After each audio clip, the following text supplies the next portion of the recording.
Hi guys, how you doing? I'm just going to go over the hip flexor plank again. I'm just going to simplify it because I appreciate in the first video I sent out, I gave you a couple of different options and ways of doing this, but I realised it maybe confused people a little bit. So what we're going to do to simplify it, all you're going to do is go into the middle of the box this time. Okay, you're going to go into the middle of the box and you're going to push, this knee is going to be on the box. This foot is going to just hover in front of it like this. Okay, so that's the whole, I want you to just hold this, right?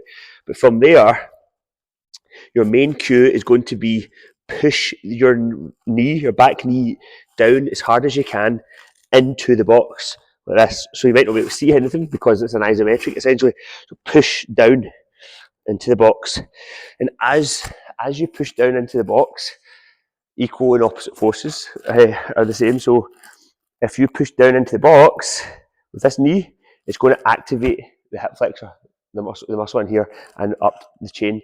And equally, it's going to help create that pelvic tilt. So if you're pushing down that way, it's going to create that wee tilt, creating lots of nice tension through your hip flexor. Okay, so which is what the hip flexor plank's all about. Again, obviously, you're going to feel it in your ab muscles as well. But if you just focus primarily on really actively pushing down, we talk about isometrics. There's different types of isometrics. One of the main types, or one of the main types of isometrics is called an overcoming isometric, which basically means you're applying as much force as you can to an immovable object. For example, a wall or a box. So no matter how much force you apply downwards, that box isn't going to go anywhere. So that's an overcoming isometric. And the idea behind an overcoming isometric is it's up to you, the individual, to apply as much force and create as much intensity as you can or as you want. So this, in other words, this exercise is as hard or as easy as you decide to make it for yourself.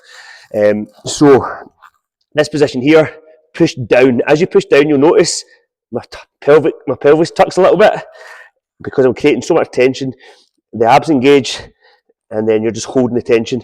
What you can do is push down into the box and drop the hips ever so slightly while holding your pelvis in a neutral position, and you should feel a wee bit of a stretch in here as well. If you're relatively flexible though, you won't, okay, so it depends how tight your hips are. But ultimately, we're trying to just apply as much downward pressure into the box via your knee, which will engage through right up here, okay? Hope that helps.